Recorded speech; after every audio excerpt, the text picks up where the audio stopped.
Welcome to Driven by Janelle, the podcast where passion meets power and women take the lead on two wheels. What drives you to ride? Joining us now is Lynn Girdlestone, co-founder of the Litas Seattle and a powerhouse on and off the bike. She blends her background in healthcare with a passion for writing and photography, teaching moto first aid and capturing the beauty of the community she rides with. Lynn's commitment to connection, safety, and storytelling makes her an inspiring voice in the world of motorcycling. So let's hear how her ride began. So thanks so much for being with us today. I appreciate it. Sure thing. So first, can you tell us a little bit about yourself and how you got into writing?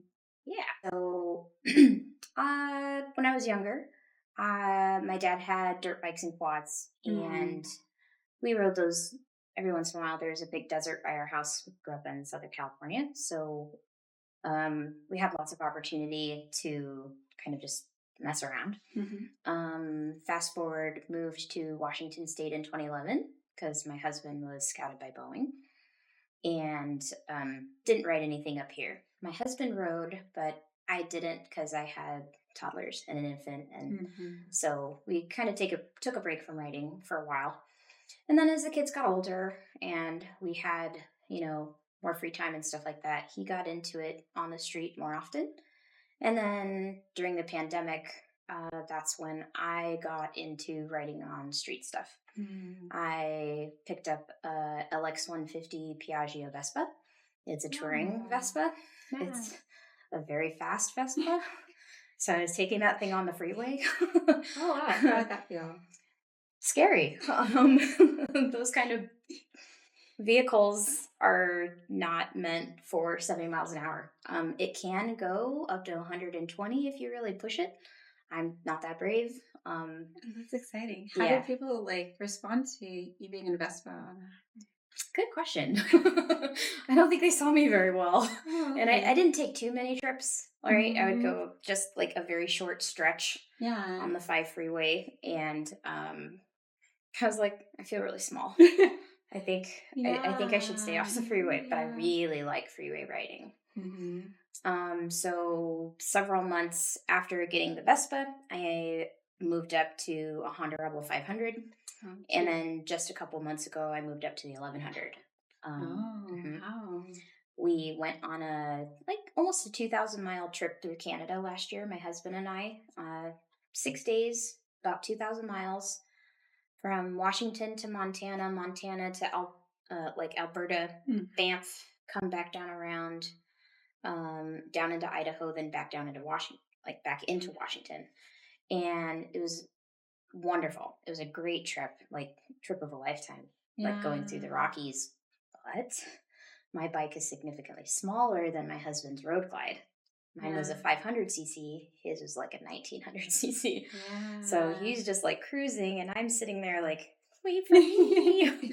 Just wait for me. And so we really want to do more long trips together. We really enjoy riding together. And so a bigger bike was just necessary. Yeah. And thankfully, Honda Rebel is perfect for those of us who are short-statured. I totally get it. And so it was a really easy, almost seamless transition from the 500 to the 1100. It's a little over 100 pounds heavier, but the center of gravity is a lot better for my height. Yeah. I've done some modifications to it, put some risers on it, and I am so much more comfortable. And when you're more comfortable, you're more confident. When you're more confident, you're safer. Yeah. So that's my spiel. Oh, very exciting. And it sounds like an amazing trip. So it was really cool. Going through the Rockies in a car is cool, right? You're looking through the windshield, you're looking out the windows, and there's this huge mountain range. It's unfathomable, right? But then doing it on a motorcycle is different. You just have your visor open. You've got this little barrier around you, but outside of that, it is just, just the world, just nature. Yeah, you feel tiny, but that's not a bad thing. Yeah. So I live in Issaquah, and I love driving home to the mountain every day. Yeah. If I didn't work from home, but I go to Target, and I love driving home to the mountain because it makes you feel a lot smaller, and everything is a lot smaller. Right. So I'm sure on a motorcycle, even smaller. You'll get there. Yeah. Oh, that's amazing. Well, very exciting. So, and I know, so outside of writing, you're in the field of healthcare, right? Mm-hmm. And, so go ahead. Tell me more about that because I don't know. Yeah. So I'm a practice manager for a private practice ophthalmologist. We do cataract surgery, glaucoma surgery, oculoplastics, so lid lifts, brow lifts, cancer reconstructions, stuff like that. And except for the intraocular stuff, which is within the eye, we do a lot of that in-house. And so healthcare right now is an interesting field to work in, that we have a lot of challenges with funding, right? Insurance companies tend to control the world. And unfortunately that trickles down into direct healthcare. And so it's a lot of advocating for patients. It's a lot of sometimes having to choose between doing what we can do and doing the right thing because of affordability. Right. And the cool thing about being in private practices is that we are not, I mean, we're limited a little bit, but we have the ability to be a little more liberal with our time and to kind of make up the rules to get patients what they need without having to go through a bunch of red tape. Yeah. Like, it's all legal, obviously, but more, I can write off things judiciously without having to like meet quotas on things. So yeah, I love eyeballs. Anyone that knows me knows that I am the biggest eye nerd. It's literally my Instagram handle. I love eyeballs. They're a tiny gumball shaped organ that control your independence. Yeah. So without your eyes, life is really, really difficult. And so they're quite important, and we take them for granted. And so, yeah, it is very interesting. I mean, you don't think about your eyes every day. You see the whole world, but you don't think about you know, how you're seeing it. You're just experiencing it. Yeah. Yeah. So take away one of your eyes, and then all your depth perception's gone. Wow. Now you can't get over the curb correctly. Now you can't get up a set of stairs correctly. Yeah. So I don't know if I can do that normally, but ask her on the clothes too. So it's all good. How did that stair get there? Right. Yeah. How does you being in healthcare, how has it affected you as a motorcyclist, or do you think it has? Or, I don't know. Yeah, so being a motorcyclist in general is a no-no if you work in healthcare. The overall healthcare community calls them donor cycles because they are pretty dangerous. You know, it is the risk that we all take every single time, even just leaving our driveway. Yeah. But it's an incredible outlet for me. During the pandemic, you know, a lot of people were told to stay home, and a lot of people had to stay home, and we were all supposed to be quarantined and stuff like that, except for essential workers. Eye emergencies don't stop in a pandemic. You know, they actually increase. People are home doing dumb stuff without safety glasses. Yeah. Cutting down trees, cutting drywall, you know, just playing sports. games that aren't safe. Right. And so I was at work the entire pandemic, right? So I didn't have a break. And really the only thing you could do to get away was do something solo. And so you couldn't really travel anywhere, but you could motorcycle places. So the Vespa and then my bigger bike were really good grounding things for me. I could have my brain stimulated, be able to get out and get fresh air, and actually share something with my husband in that time without having to just be locked into our house. And so it was incredibly therapeutic to be able to have just some sense of my normalcy when the rest of the world is not. Yeah. The rest of the world's crazy, but you're sane. I'm trying. It's questionable depending on who you ask, but yeah. Well, that's amazing. And I mean, I know when people call them donor cycles. I mean, so do you? I mean, I'm sure you've learned from other people, seen other riders. Do you feel like you approach getting on the bike differently, riding different? Yeah, that's a great question. So one huge thing for me is gear. Mm-hmm. Okay, let me preface this with ride your own ride, right? Mm-hmm. You wear the gear that you're comfortable with. My opinion of whether or not you're not wearing anything does not matter. I'm not the one crashing without gear, right? That's you. That's a choice that you made. Um, Now, I unfortunately and fortunately have had firsthand experience in first responder situations and having to reconstruct patients who do not wear proper gear, or even if they do wear the proper gear, the circumstances that they're under causes disfiguration. Mm-hmm. Um, People wearing half helmets tend to have significant issues. Yeah. People not wearing helmets, people even wearing modular helmets tend to have issues. The safest ones are, full face connected helmets, and even they're not invincible. So Mm-hmm. depending on the nature of the accident, you're always at risk. Um, and so wearing proper gear is really important to try to minimize that risk, even though I'm doing something dangerous. Yeah. When I was 12, I was on my first ever like BMX bike, right? It was my first bike with a hand brake, not a foot brake. Yeah. I'm going down this hill at the beach and I'm wearing shorts and flip flops. I'm at the beach on a family vacation. I mean, it makes Right? Right. You're at the beach. You're not expecting anything horrible to happen. Well, I'm not used to handbrakes. And so I'm going down this hill way too fast and I start kicking back and it's not stopping me. Like, oh no. this working? Right. And so I grabbed the handbrakes, not knowing that it's kind of a slow pull. And I went, huh, and I slid for about 20 feet on my right thigh. And I skinned my knee up to my hip and took several layers of skin and everything off. And so trying to take a shower and taking all the gravel and all that stuff out, yeah, that was extremely uncomfortable. It took me a while to kind of come back from it. I'm only 12, right? So it's not like I was going 70 miles an hour on a freeway. I was just on BMX. But as I grew into more dangerous sport type things, the proper gear is just really important for me personally. Mm-hmm. I think you might find that anyone that you talk to who has been in any kind of accident um, will give you some honest feedback about whether or not gear really helped them either avoid injuries or helped them lessen their injuries, or even people who are like, wow, I was wearing shorts and flip flops and a tank top, and I really could have saved myself some grief if I just put on a jacket. Yeah. But, again, ride your own ride. I would encourage everyone to try to gear up as much as possible, but at the same time, sacrificing comfort.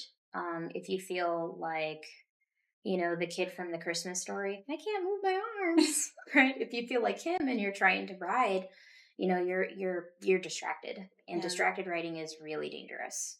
So if you're not comfortable physically, if you feel like you don't have range of motion, then you're not paying attention to the road, you're not paying attention to everybody else, you're not paying attention to your bike. Right. And so it's very tiny things that add up, right? If your shoe's too tight, if your helmet's on too tight, if it's rubbing against your forehead, you're constantly thinking about that, and here's the semi coming up behind you. So I I encourage everyone to try different types of gear, right? Mm-hmm. Like, it took me a while to find a suit of armor, if you will, that I am wholly comfortable in. I Mm-hmm. have a riding jacket that's armored, and I have three of them. I have a mesh one that is fully breathable throughout the summer. I have a canvas one, the one that I'm wearing today, and then I have a full leather one too for winter stuff that's more wind resistant. You do not have to drop tons of money to be safe. Technically, things are more expensive, for brands that are tried and true. But at the same time, as long as you are doing what's safe for you, in the end, it'll all kind of come out in the wash. So safety is a big thing for me. Yeah. I can imagine because you see a lot, or you've seen a lot. Yeah. Yeah. Yeah. And if I can add, say that you're in a group of riders and the one person that goes down is the one person that is not protected in more than jeans and a t-shirt. right? Now, all of the people who are bystanding, who are first responding in that group, they're exposed to the gore and such that happens from that accident. Yeah. Accidents are not easy on the brain. It is something that is traumatic, whether or not you are the person in it or the person finding it or the person trying to help that person. It is traumatizing no matter how you look at it. So, to help your friends maybe not have to see a therapist afterward, Yeah. a writing jacket might be helpful. Just be nice. Just do it for them. If Do you it don't for do it for them. yourself, Right. do it for them. Right. Yeah. I know we all have that one person who's like, looks at blood and they're like, ugh. And if they don't have to do that, if you don't have to pick them off the floor because they fainted from the blood, then cool. Call it a win. Exactly. Call it a win. Well, yeah, that's always interesting. I'm always interested in people who have a lot of the hindsight that a lot of people probably don't have. Sure. But still ride. Do you feel like you do anything different, like avoid highways or avoid riding during certain times? Yeah. Well, I don't avoid riding highways. I commuted into and out of downtown Seattle, for about 7 years. That in and of itself. Right. Not on my bike, though, in my car before I had the bike. So being able to know human traffic patterns, once you've done it for like a year, it's very easy to see where the accordion situation happens. It's easy to spot who the boneheads are that are coming off the ramp too slow, whatever it is. Do I avoid traveling on the freeways at peak travel times? Yes, right? Like my drive home today is not going to be on a freeway just because everyone and their mother is on the freeway at the same time and they're all on their phones. They are not paying attention. So the back roads home is how I will go. My head is constantly on a swivel. Most of us should be on a swivel. Whenever you get on a bike, it is best practice to pretend or believe that every single person in every other vehicle is out to actively kill you. I agree. That is the best way to ride. True. If the one time you are complacent about something is when something just comes out of nowhere and you're like, I knew that was going to happen. Right. They're not looking for you. Mm-hmm. They're not looking for any of us. And so doing whatever you can to be visible, whether that is something that's visually visible, whether or not your bike is a shiny color, having loud pipes is another thing. I had a black Honda Rebel to begin with, and I eventually custom painted the tank and my helmet this glittery ruby slipper red because people can.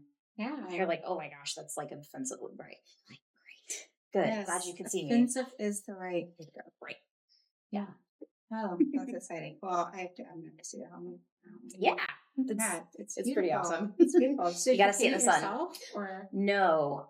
So a fellow Lita, her husband owns a body shop in far away, and he custom painted my tank and my helmet to match. And I have an Arai Quantum X, and it's got lots of little intricate parts, like vents and stuff like that. And so he had to take every single one of those off and match them to everything.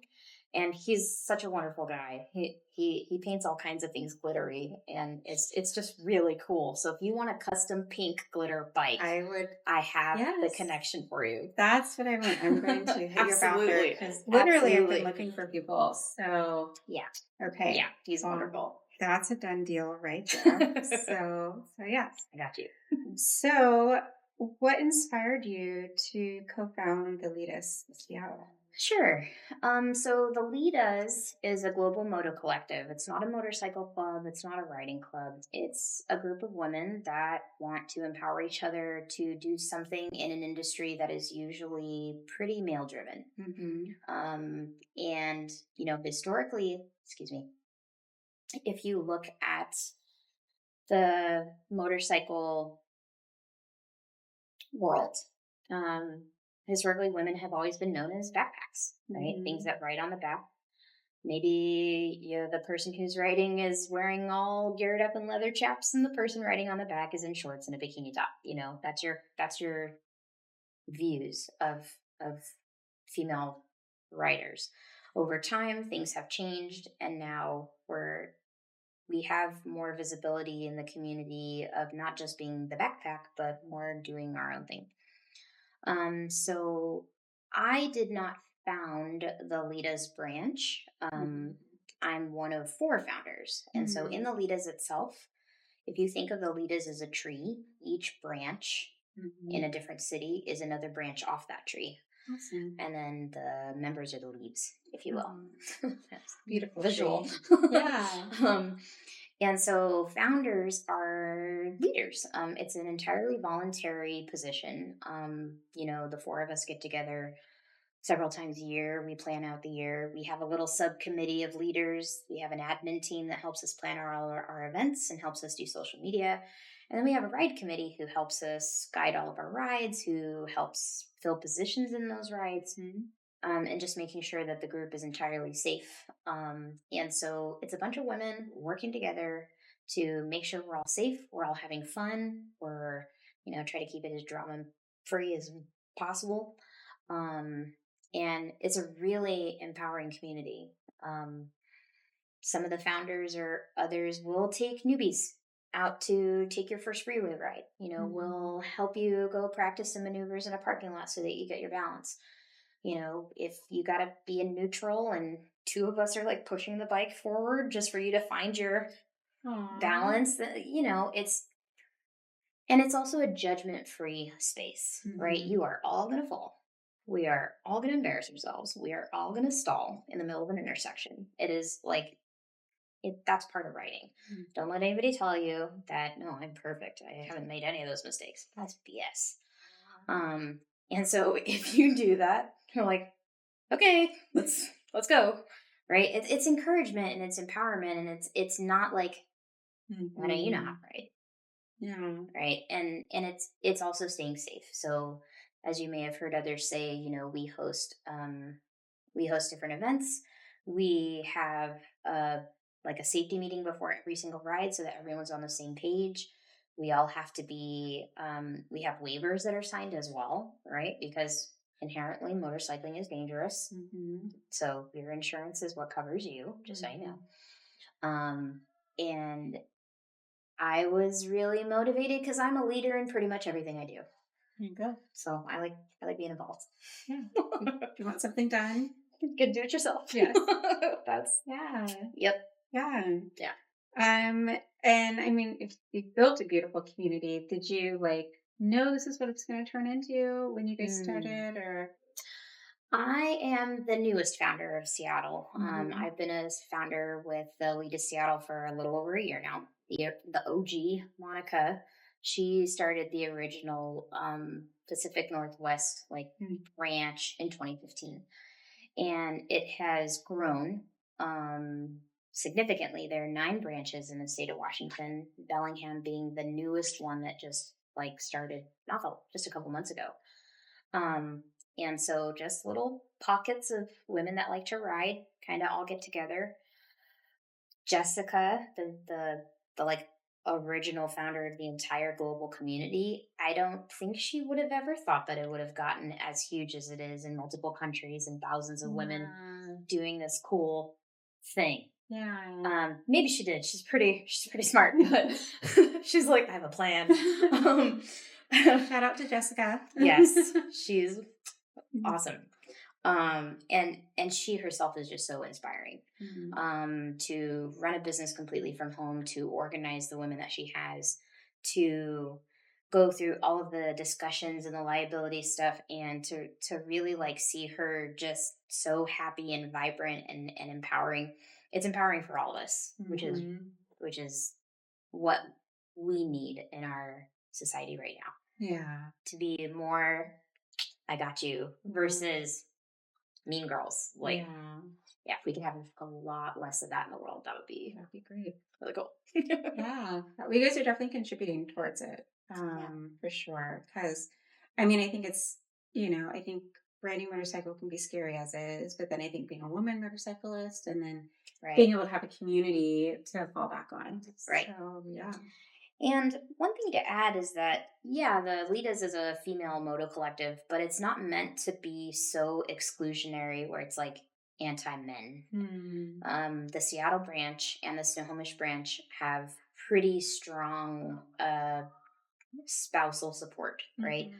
Our husbands come with us on certain co-ed rides, and we're all just kind of riding together. Everybody hangs out and has lunch and stuff like that. It's not like, nope, you're not a woman, so you can't ride with us. It's there are some rides that are female only because whoever is attending the ride would just feel more comfortable Mhm. in that environment, and we want to empower that. And then there are other rides that are like, okay, come on down, Yeah. the Litas are all going for a ride. And so they're kind of jokingly named the Litos. So it's they don't take over what their wives or their partners are doing. It's just Mhm. they're there and they're awesome cheerleaders and they keep us safe. And in turn, the whole community at large is safe when there's this Yeah. kind of inclusion. Yeah. But, yeah. That sounds amazing. Yeah. I can't wait till I can actually join you guys. Or I know I could come anytime, but I'm gonna wait till I'm a little bit better writer, maybe. Just reach out to one of us and we'll come in one-on-one for you. Don't worry. Do it. I want to do it. So you're hosting a Moto First Aid workshop at Dreamroll this year, which I just learned about Dreamroll. Very excited. Yes. What inspired you to combine, motorcycle safety? I know it's your background, but Yeah. what made you do it?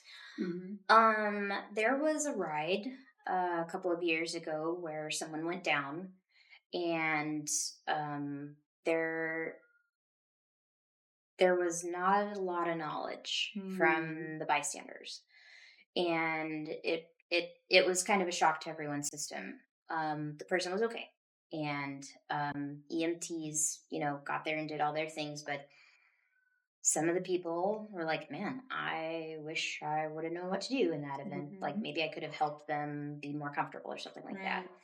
Right. On the Dream Roll ride, the first year that I hosted the ride myself, which I think would have been my second year, my husband and I, along with the Litas Tacoma and the Litas Seattle, lead a ride from the Dream Roll camp to some kind of destination. Mm-hmm. The first year it was Ocean Shores, last year it was Lake Cushman.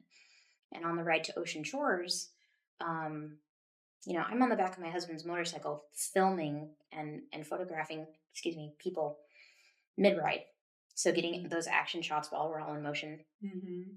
And one of the riders got stung by a hornet. Oh my Several gosh. times. Oh. Several times. She was wearing a half helmet. Things kind of crawled up Oh. into things. It was intense. And she was a trooper. She, if it had been me, I'd have fallen like right then and there, but she like hung through it. She got to our first stop and like tore off all her gear and stuff like that. And she was allergic to Benadryl. She told me this in the beginning, before the ride. She's like, hey, just so you know, if anything happens, I'm allergic to Benadryl. Turns out she's the one person that got stung by a hornet. So we get to our gas stop. Oh my I gosh. know. And I'm going in for water because it's the one thing I didn't have on my bike. What the heck? So I go in for water for her to take some allergy meds that are not Benadryl. Yeah. And I come out and there are people handing her multiple things because we all have our own little first aid kits and people are like, oh, they just want to be helpful. Here, take this, take this. When you're in that kind of state of agony, your critical thinking skills are not all the way there. And so she was just like, oop, yep, this will make me feel better. This will make me, what's this? This will make me feel better. And I'm walking out and I'm looking at this. I'm like, oh no. Oh. She's going to have a heart attack after all of these different types of meds that were given to her. And so that one event, she was totally fine. And she ended up getting back to Dreamroll safely and saw the EMTs there and was given an EpiPen and ended like she was ultimately fine. But that was really a wake-up call for us. Like there are a lot of people who mean well. You mean well. But that was dangerous. And so we are all very lucky that it ended up safe, that she didn't take one of us out and started passing out in mid-ride, that she didn't have a heart attack from all the different meds and the adrenaline that she had. That was a really big wake-up call to say, wow, more people in our community need to know what to do in these kind of events. Yeah. And there are lots of different programs out there. There's the Road Guardians, I think. Yeah. We'll be hosting one here at Chat City next week. Killer. So, yes. Killer. Yeah, there's multiple different companies that host these kind of trainings. The one at Dreamroll, for our purposes, is a crash course in those topics. I'm also a Stop the Bleed instructor. So things for mass casualty events, active shooter situations, just, knowing how to stop someone from bleeding out is literally the difference between life and death for some people, depending on the situation. And so, unfortunately, in certain like shooter situations, if someone could have just packed a wound and put enough pressure on it, maybe more people would have been here. And unfortunately, weird stuff happens on motorcycle crashes, and not to be too graphic, but bones can come out of skin, and things, you can crash into a tree and now you have this giant gash in your arm. It's all, we never ever want to think about these things. Yeah. But when you're put into that situation, your brain is going to go into fight or flight mode. And so if you have just a little bit of back knowledge to say, ooh, I have a tourniquet in my bag. Yeah. I see red. I'm going to go stop the red. Yeah. Right. And so just really simple. Now you got to know how to properly use a tourniquet. If you don't put it on tight enough, it's not effective. Right. It's just an accessory belt at that point. And so the Dreamroll course is meant to give people some basic knowledge, really important knowledge, and then inspire them to go out and get more knowledge. Right. Okay. You've done this hour-long thing at Dreamroll. You're in a party like festival situation. You're not going to be like, okay, I'm ready. Right. I'm going to go save someone. It's not that. But that will be a trigger for a lot of women that attend that to be like, all right, she's got some good points. I want to know more about this. I'm going to go take an actual course and be prepared. So basic, like tourniquet techniques,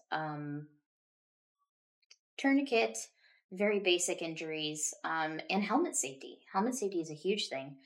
You should never, emphasis, never take off someone's helmet immediately after a crash, unless they are actively choking on something, right? Whether it's the gum that they had in their mouth, or unfortunately their teeth, or blood, or whatever it is, unless their airway is severely compromised, do not take a helmet off. It's the act of taking the helmet off after a neck injury or head injury that can paralyze people. And you mean well. You just want them to breathe. You want them to have airways. You want them to be comfortable. You want to stop them from panicking. But that one motion can change their life when it didn't have to happen. So leave that to the people who are trained to do so. And this is what that course is for. It's to give you just a basic bit of knowledge for you to get somebody, or unfortunately yourself, just comfortable enough until the pros get there. Yeah. Makes sense. Yeah. Makes sense. Yeah. So, you're like, I don't want to think about that, but well, it's what I deal with all the time, but I'm not in the moment though. But yeah, definitely. But no, I mean, that it makes sense. So I'm happy to, to have the course. And I just think if you're choosing to be on a motorcycle and something that dangerous, right, you definitely want to choose how to protect yourself, or how to know how to do things, or to help other people that are riding with you. Right.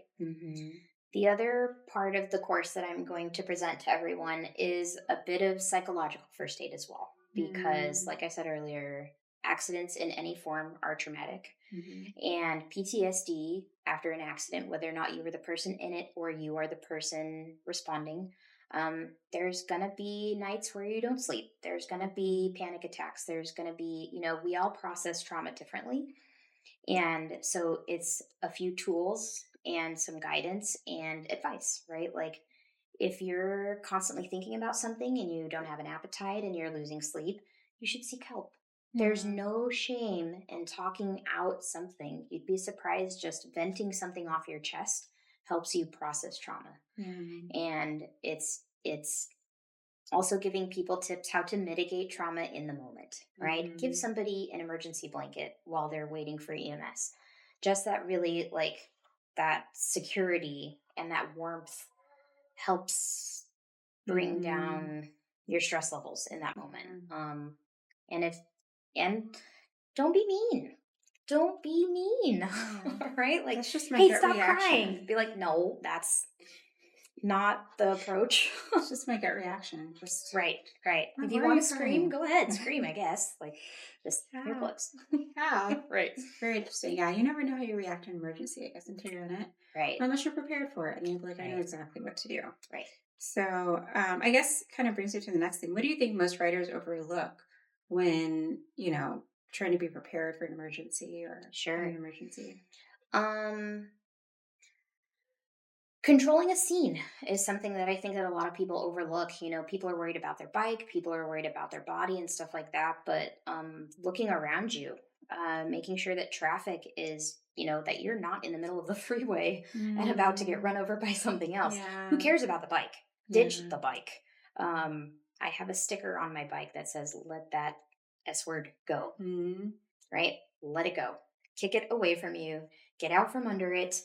Let somebody else run over it. Like, don't save the bike. The bike is a machine. It is a toy. Like, you don't have to sit there and drag it out of the freeway. No, get your butt off the road. Yeah. Who cares? And so, the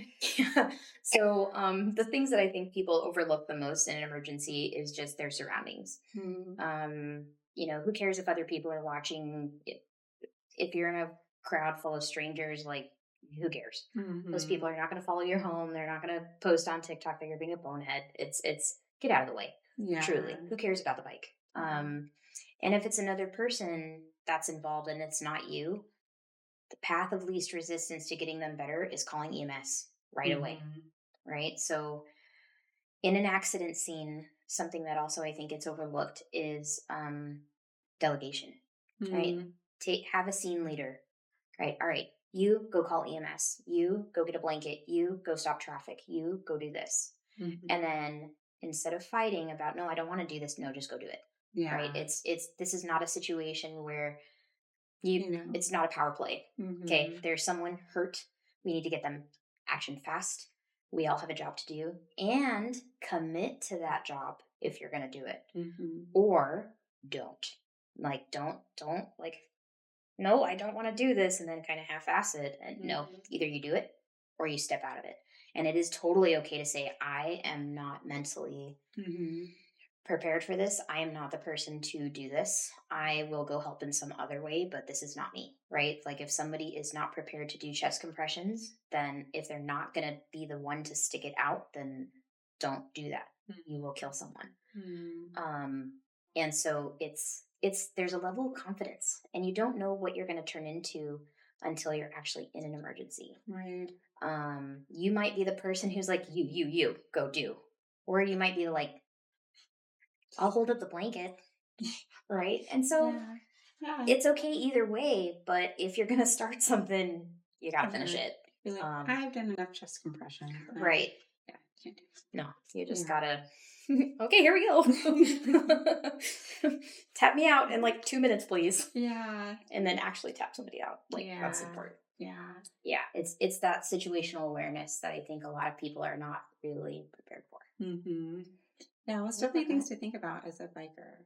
Yeah. To be prepared for. So I'm glad you're going to have the class.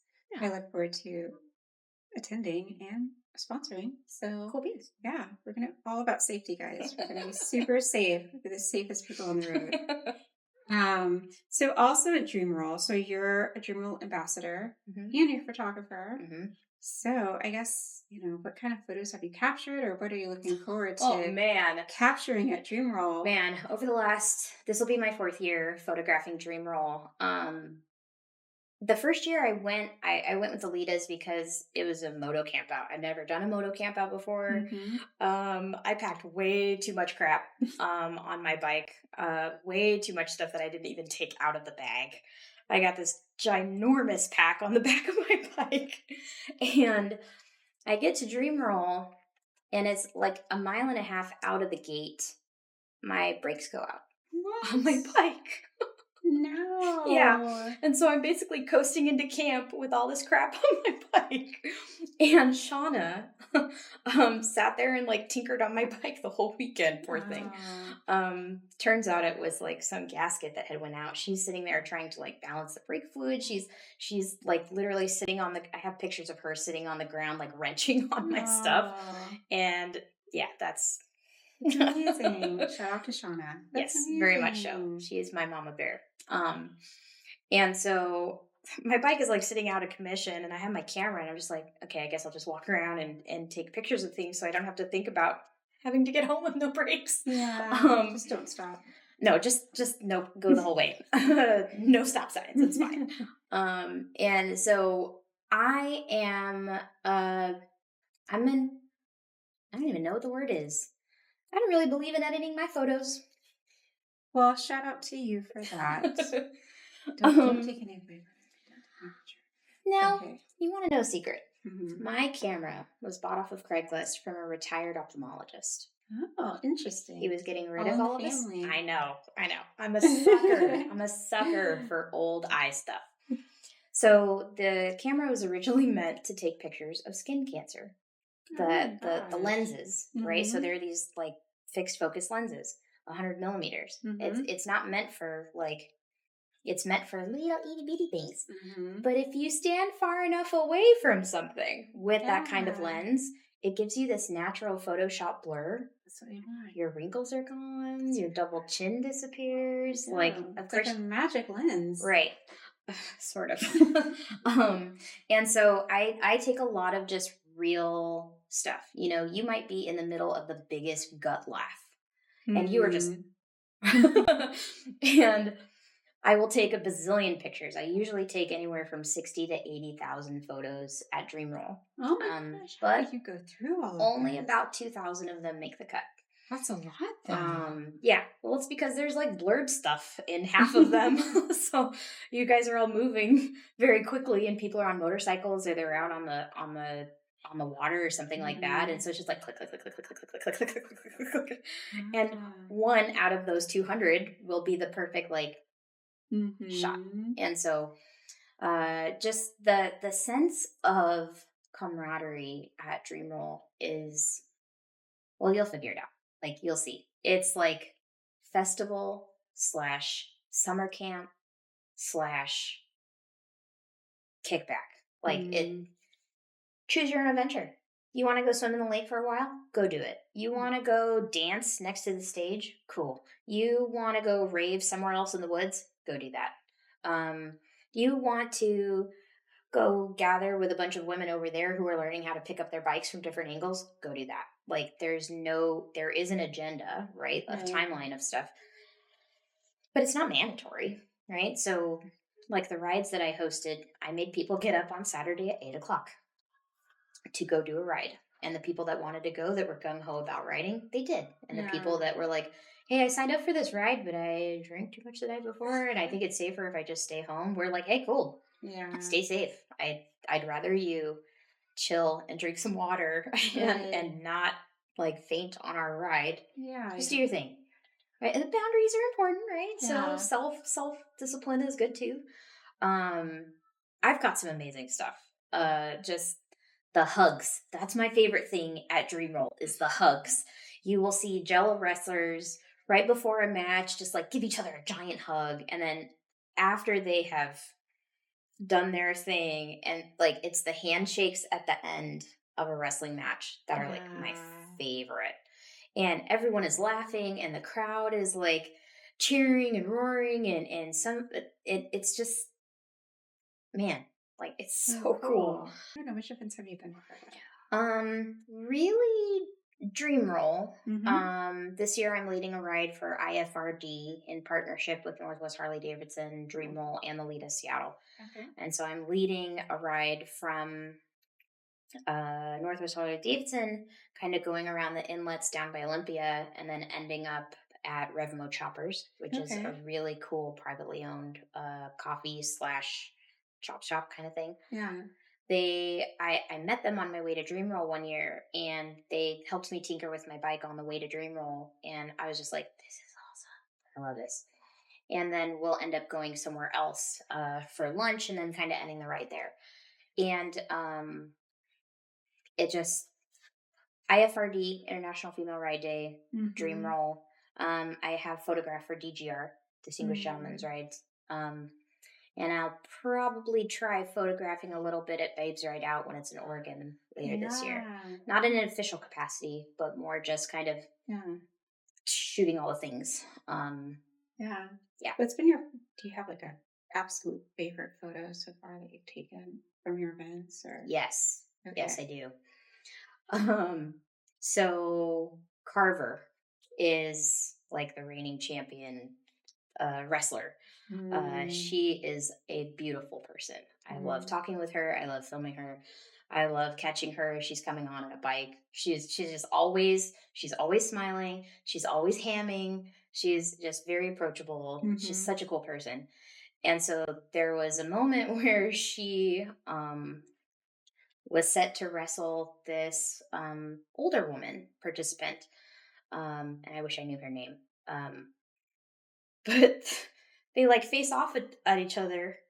And Carver is a bit of an imposing presence, right? She's tall, she's muscular, she is everything I wish I could be, but I'm just not. She rides a really cool bike, way bigger than mine.